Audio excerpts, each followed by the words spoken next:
श्री स्वामी समर्थ. आपल्या चॅनलवर तुम्हा सगळ्यांचं स्वागत आहे. मनातली इच्छा पूर्ण होत नसेल तर कोणता उपाय करावा? आपल्या स्वामींनी आपल्यासाठी काही उपाय सांगितले आहेत. ते पाहूया. तुमचे एखादे स्वप्न आहे, ते पूर्ण करण्यासाठी तुम्ही खूप मेहनत करताय, प्रयत्न करताय आणि तुम्हाला वाटतंय की काहीतरी मला एक प्रकारचं प्रोत्साहन मिळावं, एक पॉझिटिव्हिटी मिळावी, माझ्या स्वप्नांना पंख मिळावेत, जेणेकरून जी माझी इच्छा आहे ती लवकरात लवकर पूर्ण होऊ शकेल किंवा जे माझं लक्ष्य आहे त्यापर्यंत मी लवकर पोहोचू शकेल. तर त्यासाठी आपण आज या व्हिडिओमध्ये सोपे उपाय पाहणार आहोत, ज्यामध्ये तुम्हाला तुमचा जास्त वेळ द्यायची गरज नाही. दिलेल्या उपायामध्ये वेगवेगळे प्रकारचे 3 उपाय सांगितले आहेत आणि तिन्ही उपाय 100% फलदायी आहेत. तुम्हाला खाली दिलेल्या कोणत्याही एका उपायावर काम करायचे आहे. लाल चंदन आणि पाण्याचा उपाय. 1 ग्लास लाल चंदन पावडर आणि स्वच्छ पाणी. आपल्याला संध्याकाळी झोपण्यापूर्वी एका ग्लासामध्ये स्वच्छ पाणी भरून घ्यायचे आहे. त्यात चिमूटभर लाल चंदन पावडर टाकायची आहे. ग्लास हातात घेऊन त्या पाण्याकडे बघत 2 ते 3 मिनिटं आपल्या इच्छेची विनंती करायची आहे. त्यानंतर 5 मिनिटे आपल्या इच्छेचा विचार करायचा आहे आणि त्याची कल्पना डोळ्यासमोर उभी करायची आहे. ग्लास आपल्या झोपण्याच्या जागी बाजूला ठेवून आपण झोपून जायचं आहे. दुसऱ्या दिवशी सकाळी उठून अंघोळ करून ग्लासमधील पाणी बाहेर घेऊन जायचं आहे. एखाद्या जुन्या मोठ्या झाडाखाली जाऊन ते पाणी झाडाला टाकून द्यायचे आहे. झाडाला स्पर्श करायचा आणि आपली इच्छा पूर्ण होण्यासाठी प्रार्थना करायची आहे. हे आपल्याला 21 दिवस नियमित करायचे आहे. महत्त्वाचे मुद्दे काय? तर हा उपाय पूर्ण श्रद्धा आणि विश्वासाने करा. आपली इच्छा सकारात्मक आणि स्पष्ट असल्याची खात्री करा. 21 दिवसामध्ये आपली इच्छा पूर्ण होईल आणि आपल्या आयुष्यातील अडचणी दूर होतील. गणपतीचा इच्छापूर्ती मंत्राचा उपयोग कसा करायचा ते पाहूया. ओम गण गणपते विघ्न विनाशने स्वाहा. दररोज सकाळी किंवा संध्याकाळी 108 वेळा या मंत्राचा जप करा. जप करताना आपली इच्छा मनात ठेवा. पूर्ण श्रद्धा आणि विश्वासाने जप करा. नियमितपणे हा जप करत राहायचा आहे. याचे फायदे काय? तर हा मंत्र विघ्न दूर करतो आणि इच्छा पूर्ण करतो. या मंत्राच्या जपाने दुःख, समस्या, संकट आणि इतर अडचणी दूर होतात. हा मंत्र आयुष्यात सकारात्मकता आणि आनंद आणतो. आपण तिसरा उपाय पाहणार आहोत की मनातली इच्छा पूर्ण करण्यासाठी 55+5 तंत्र कसे काम करते. या उपायाला लॉ ऑफ अट्रॅक्शन असे म्हणतात.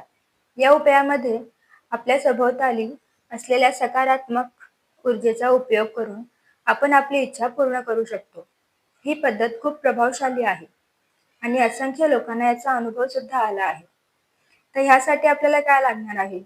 तर एक निळा पेन, डायरी किंवा वही किंवा रजिस्टर.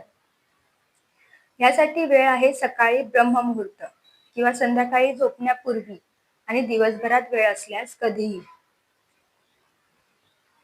यावर काम कसं करायचंय?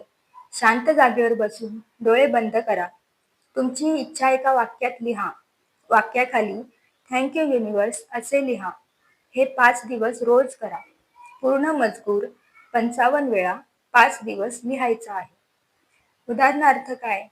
तर जर तुम्हाला स्वतःचे घर घ्यायचं आहे तर तुम्ही डायरीमध्ये कसं लिहाल? तर पहा, माझं स्वतःचं 3 BHK घर आहे. Thank you universe, thank you universe, thank you universe असं 55 वेळा. महत्त्वाचे मुद्दे हे आहे की लिहिताना आपली व्हायब्रेशन उच्च ठेवा, म्हणजेच सकारात्मक राहा. इच्छा पूर्ण होईपर्यंत इच्छा आणि स्वप्न विसरायचे नाही. तुम्ही तुमची इच्छा इंग्रजीमध्ये लिहून ठेवू शकता किंवा तुमच्या मातृभाषेत लिहून ठेवू शकता. दिवस मोजू नका, आणि लेट गो करा.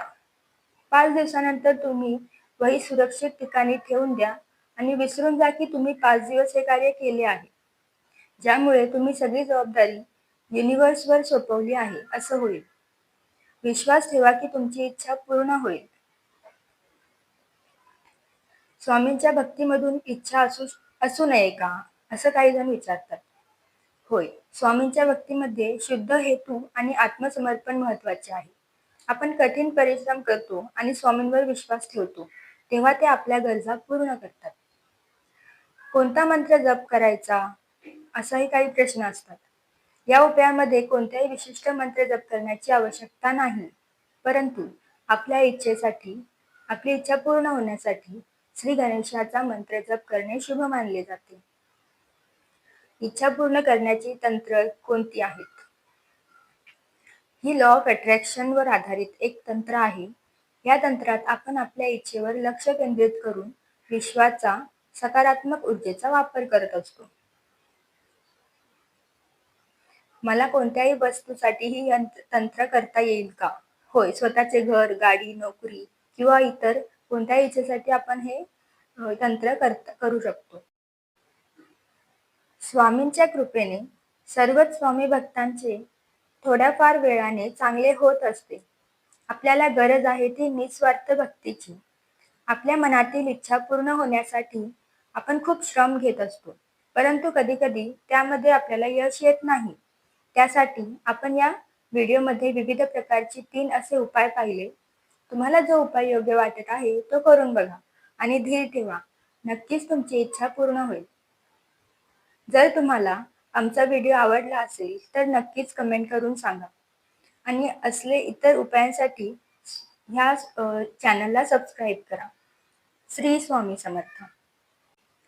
आणि हो, आपला पुढचा व्हिडिओ स्वामी समर्थांचा जप कसा करावा, जप करण्याचे काही नियम आणि पद्धती या विषयावर येणार आहे.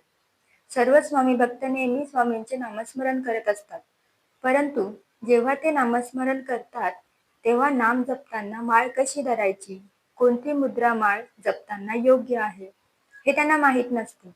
किंबहुना त्यांचे माळ जपण्यावर लक्षच जात नाही. माळ जपताना आपल्याला कोणती काळजी घेतली पाहिजे जेणेकरून आपल्यावर स्वामींची कृपा होईल आणि आपले नामस्मरण सफल होईल, यासाठी काही महत्त्वाचे नियम आणि पद्धती आपण त्या व्हिडिओमध्ये पाहणार आहोत. त्यासाठी तुम्ही चॅनलला सबस्क्राईब करा, म्हणजे आलेला प्रत्येक व्हिडिओ सगळ्यात आधी तुम्हाला पाहता येईल. श्री स्वामी समर्थ. धन्यवाद.